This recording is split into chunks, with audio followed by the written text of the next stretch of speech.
With the crash of the video games market in 1983, most people thought that would be the end, a fad that would soon fade out into obscurity.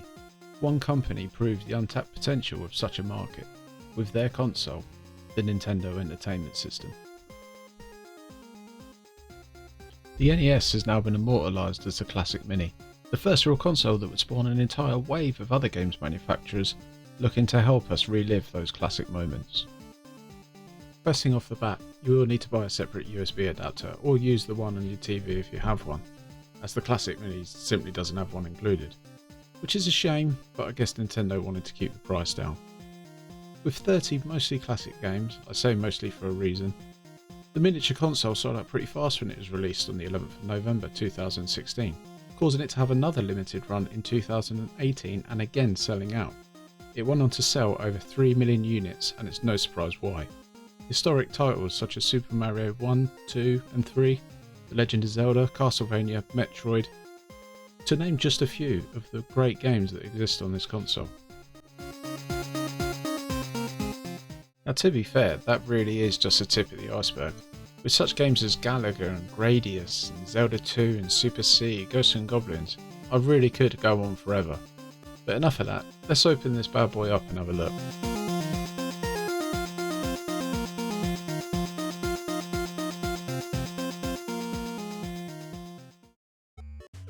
The first thing when booting this thing up is that you're greeted with a great user interface that really captures the look and feel of the NES. With up-close pictures of your favourite games from the past 30 years lovingly recreated in 720p and 60Hz. I will say there are a few odd additions here that do feel like they were included purely because Nintendo wanted to hit that magic number 30. On that note, I'm sure it comes as no surprise that the classic Mini can now have the entire library of NES games to be playable. Just hop on over to Blaine Locklear's channel for more information on that. Wink wink, nudge nudge, nothing more said. Nintendo most certainly did not phone this in. It's clear to see that this really was a celebration of Nintendo's heritage, and a chance for some of these titles to reach an entirely new demographic.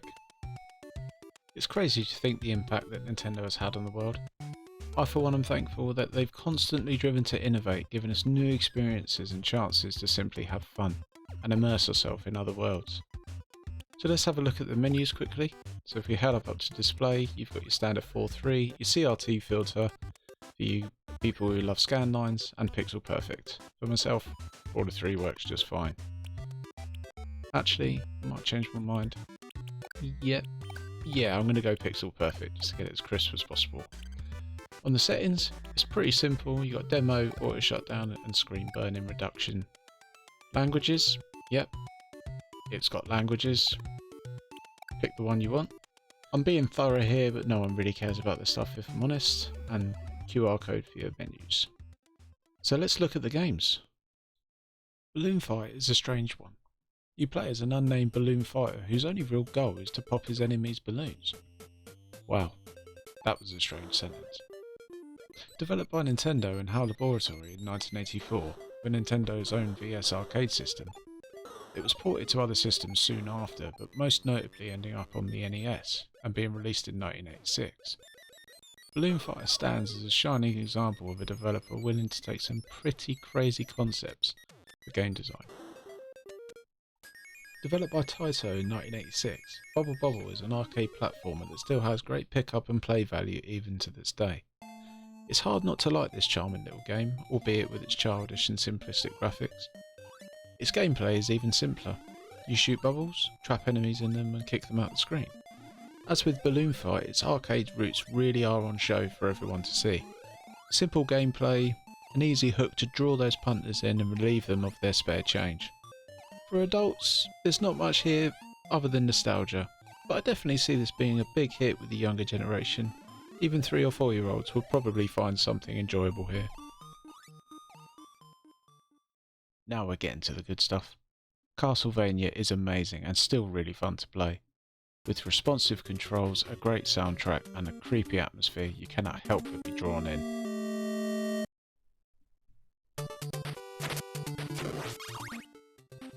Developed by Konami, back when they were still a reputable games developer. I mean, come on Konami, get it together. Get back to this level of game design, will ya? Sorry, where was I? Oh yeah. I can still remember playing this for the first time and actually being a little bit creeped out. I mean, give me a break, I was quite young, okay?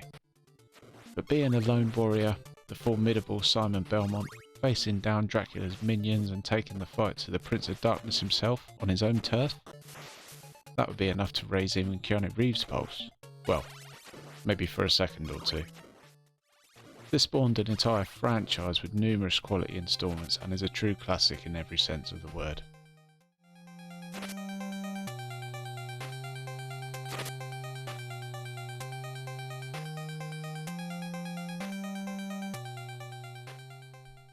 By no surprise, Castlevania on the NES was a really big hit. Did very well, sold very well, and it played very well. Castlevania 2 is a completely different game. Yeah, it may look like Castlevania, it may play like Castlevania, but the whole layout essentially completely changed. This was very unique and very consistent with Nintendo of the time, whereby they would have a hit, say Super Mario Brothers, Legend of Zelda, and the sequel would completely change, and Konami did exactly the same thing with Simon's Quest 2, making it much more open world, a lot more investigation. Unfortunately, the game wasn't received as well as Castlevania. That's what people were expecting, and essentially they didn't get that. But on the whole, the game plays pretty well. I quite enjoyed it, the small part I played of it. To be honest, I enjoyed the first one a lot more, but this one's definitely worth checking out. At least give it the time of day. So now we move on to Donkey Kong. Again, another arcade classic that a lot of people will remember quite fondly. Myself never really played this, so I'm not hugely nostalgic. This is a little bit before my time. Essentially, all you're trying to do is get up the stairs, dodge the barrels, and rescue Pauline. Donkey Kong in this is the bad guy. As you can see, he's rolling the barrels down. This is where it all started for Donkey Kong becoming one of those main staple characters for Nintendo. Just like many of their older characters, they have such a rich heritage. Although the game can be cheap, but it's still good. Give it a shout. Donkey Kong Jr. Not gonna lie, struggled with this game, as you will see. I absolutely sucked at this game. To be fair, I work a full-time job as well as kind of doing this video, which probably no one's ever going to watch. But that's cool. I still enjoy doing it. So I didn't give it that much time. But I just kept dying. So I really think I missed the point of this game. I'm sure if I gave it more time, it'd be quite good. So don't judge me on it. Actually, judge me on it. Don't judge the game.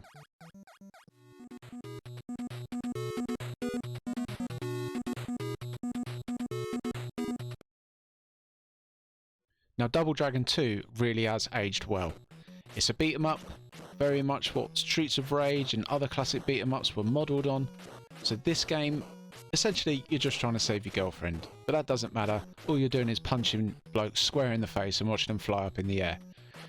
The thing that people may struggle with is the button layout on the controller. Now the B and the A, everyone knows the B is on the left, the A is on the right.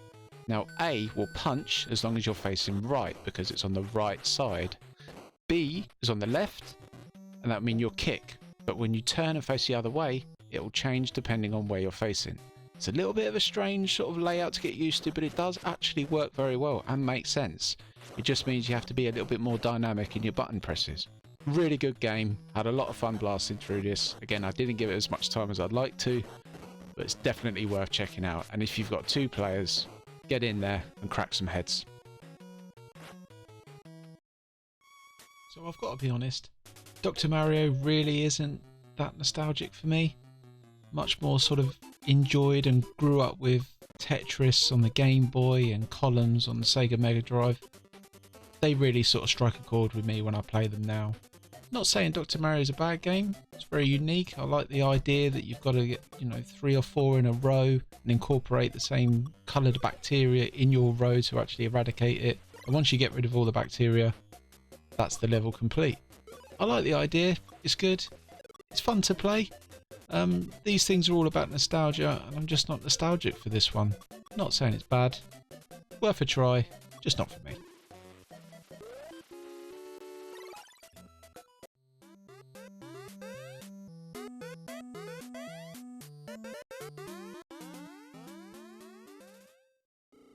Got to be honest, excited by it. It was quite fun.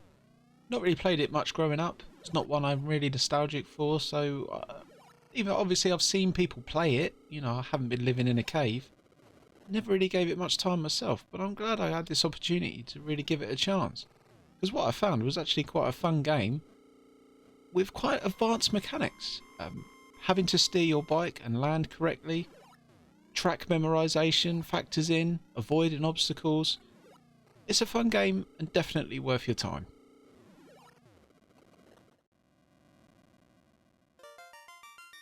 Now, you wouldn't know it from looking at it, but this is actually the very, very first Final Fantasy game ever made. You wouldn't know it because it doesn't have a title screen. Again, I could have missed it, but I don't think I did. Essentially, very heavily influenced by Legend of Zelda, you can see that, but they leaned much more heavily into the story and that driving the gameplay. Whereas Legend of Zelda, Shigeru Miyamoto's idea of being on an adventure, as he used to imagine when he was younger. I'll be honest, this one hasn't aged well. Unless you're really nostalgic for it, I don't think you're going to find a lot here. I didn't give it a huge amount of time, admittedly, but from what I did play, I wasn't that keen. Not really big on Final Fantasy, so maybe that factored in. So maybe try it for yourself. I hope you'll find something good.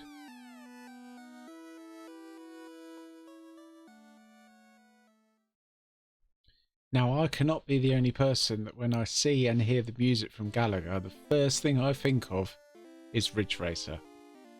Classic game, we'll get to that another day.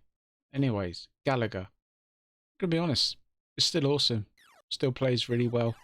It's still challenging enough, yet it feels fair. It's the quintessential arcade game. You see this, and you just want to play it. There's nothing more I could really say. You could lose hours and hours here, especially with a few mates, and just getting that top score. Give this one a go. You won't be disappointed.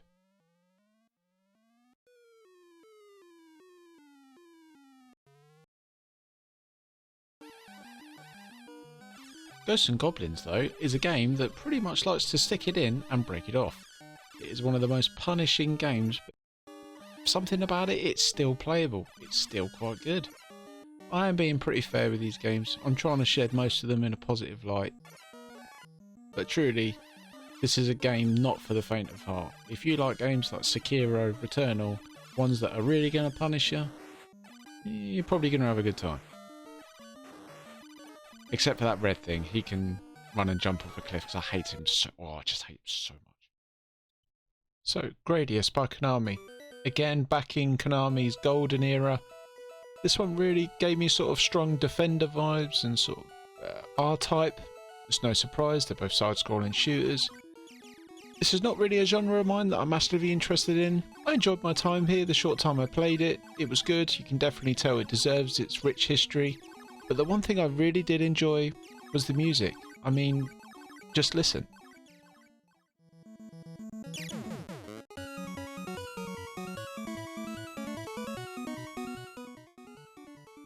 See what I mean?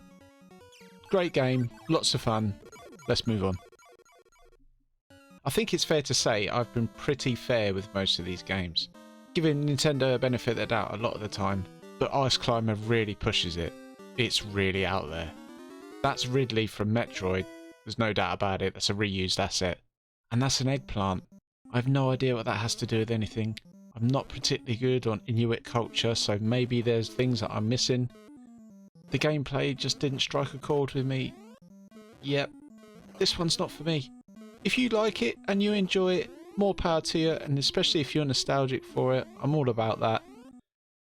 Sorry guys, I don't like this one. Kid Icarus got a new lease of life on the 3DS with its release, Kid Icarus Uprising. Nostalgia drives a lot of these games, and a lot of our fondest memories when we go back to play them, I'm not going to lie, they haven't aged that well, and we always look back with rose-tinted glasses. That's the great thing with nostalgia. Those memories are preserved even if we change and our interpretation of the game changes. Kid Icarus doesn't do that for me if I've not played it, so again it was just a mediocre game. It's not bad, but it just doesn't hit that special chord with myself that other people it may do. Now, I've spoken a little bit throughout this video about strange designs and the imagination that was on show during the 80s and 90s, and especially in terms of game design and grounding the game. Kirby's Adventure really pushes that boat out. Essentially, you're a round pink thing who sucks in enemies with their mouth and then uses those abilities it gains from sucking them in, and then either uses them as a weapon or can fly. I'm sure I've probably got that a little bit wrong. I'm sure there's some hardcore Kirby fans out there who are going to tear me a new one. That's absolutely fine. If I've got it coming, I've got it coming. What I can't deny is the game's charming and it's good to play. I'm not going to lie. I enjoyed it. I wish I could have given it more time. First real kind of foray to playing a Kirby game. I can see why it's loved. Yeah, this one's pretty good. Okay, so we really are starting to get into platinum level video game heritage now. There's probably not a person on this earth who hasn't heard the term Mario Brothers. It's usually the first thing that pops into your head when you say the word video game, and that's probably 95% of the world's population. It's a great game. What can I say about it? Nothing. Play it. Just play it. Make it your first one. Start here. Yeah. Enough said.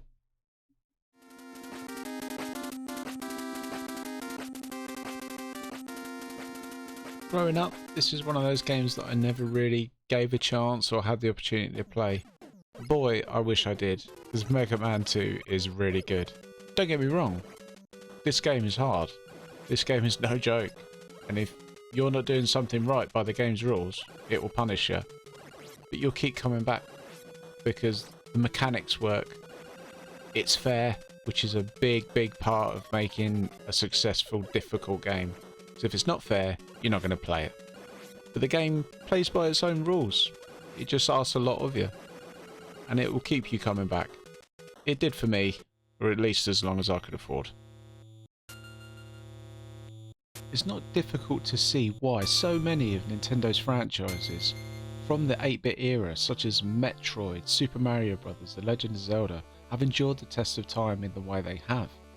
When their first games were exhibiting such level of incredible game design, Metroid really got across that feeling of isolation.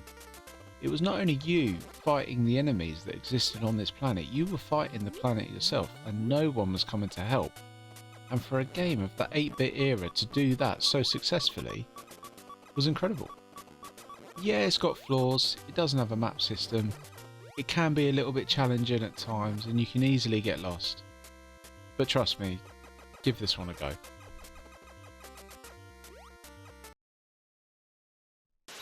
No one would disagree that Ninja Gaiden is one of the hardest games ever made.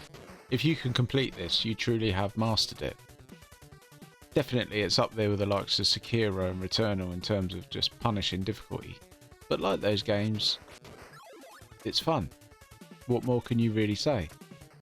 Even the remakes on the Xbox followed the same template of making a fun, engaging game that at times was punishing and at times was a little bit unfair. Maybe didn't play by its own rules, but you're still going to have a good time, master the mechanics, get the power-ups, and learn that wall jump. Pac-Man is again one of those landmark games that helped shape the video games market as we know it, up there with historic titles like Pong and Space Invaders of similar time periods. Legend has it that Toru Iwatani came up with the idea for Pac-Man when he saw a pizza with the slice missing. He also wanted to create a game that appealed to a more broader scope of people, not just men but women and children as well, by creating a game that wasn't centred around sports or wartime or violence. So again, the broad appeal helped bring about a challenging, fun game of seeing you guide Pac-Man around a maze to try and get all the pellets. And as you go, you've got to avoid the ghosts. But the hunter can become the hunted if you get a power pellet. The ghosts themselves have differing personalities and they will try and attack you in different ways with different tactics. Take a little dive into video game history with this one.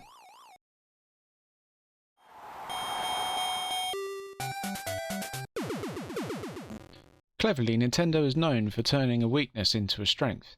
They knew they were dealing with physical limitations of the hardware at the time. Don't get me wrong, it was cutting edge, but they knew that there were things that they couldn't do, and creating a realistic boxing sim was one of them.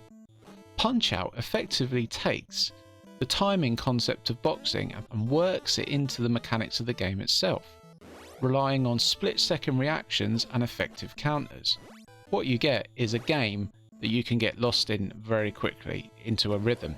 Once that rhythm breaks though, and you lose your concentration, you'll be very quick on the canvas.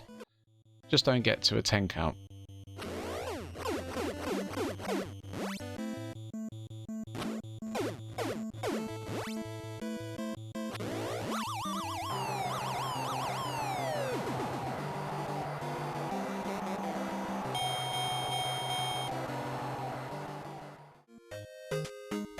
Star Tropics was created by the same R&D team that created the previous title, Punch-Out.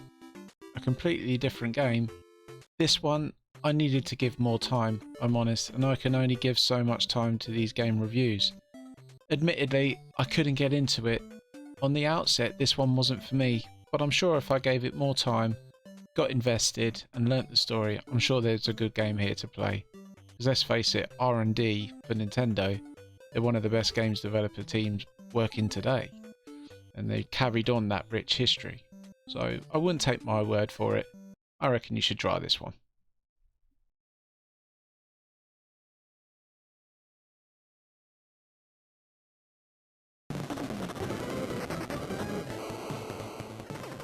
Psychologists believe there's a state of mind that they refer to as flow.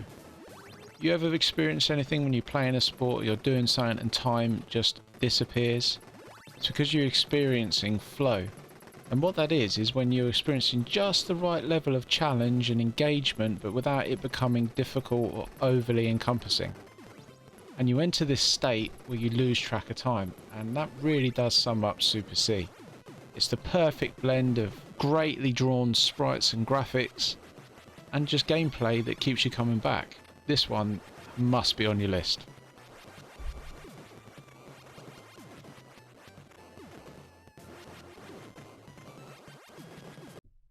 Now strangely, as I make this video, it's the most famous games that I really struggle with. Because what do I say about them? Everything's already been said. If you're watching this and you have no idea what you're looking at, you probably clicked on this video by accident, in which case there's probably not a lot here for you and I wish you all the best. But if you're watching this, you know how good Super Mario Bros. Is. You know what it did for the industry and games in general. So why don't we just sit here and just enjoy the gameplay of an awesome game? Sounds good to me.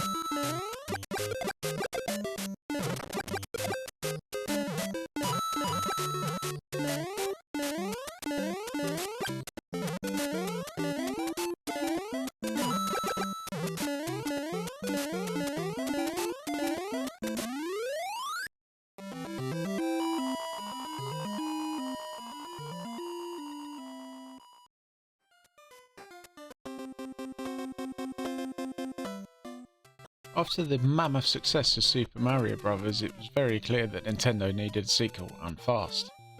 They did release one in Japan.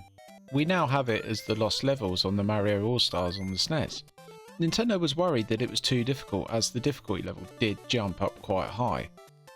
So what they did is they already had another game called Doki Doki Panic, and basically they reskinned it and released it in the West, changing a lot of the fundamental mechanics of the previous game. But you know what?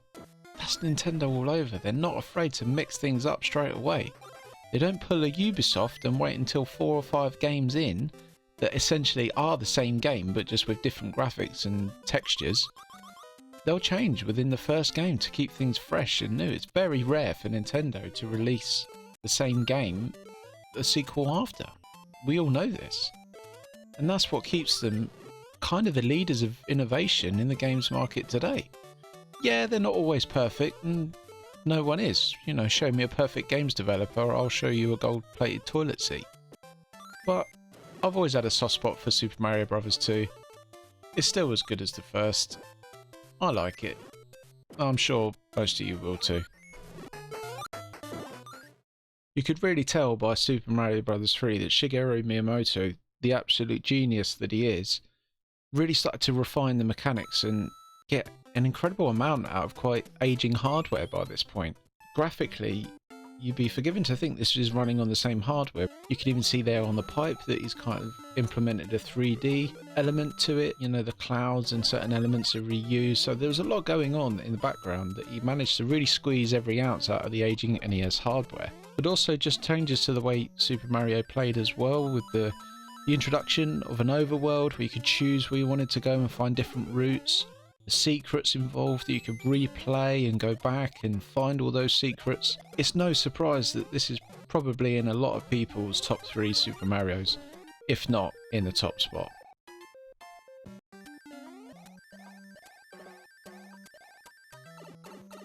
Suppose we had to have another sports one in there other than just boxing. If this was the Sega Mega Drive, it would probably be 20 sports titles by now, but we'll get to that soon enough. Again, I don't like American football, so there's not a huge amount here for me. If you do, and I've completely missed the point and there's a great game here, then please let me know. I just couldn't find it.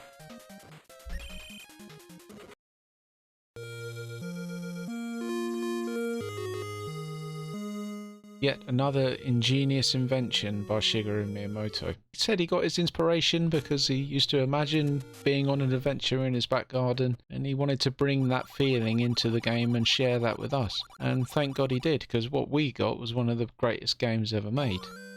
Yeah, again, because it's 8-bit and because of the gameplay and the limitations of the hardware, does it still play as good as it probably did back then? No, because we're judging it on today's standards. Judge it on its own merits. Play it on its own. Yeah, you're going to get lost. Yeah, you're going to find it tough to begin with. A lot of Zeldas can be tough when you've only got 3 hearts, but there's an amazing game here, and it's part of video game history. We should all play it.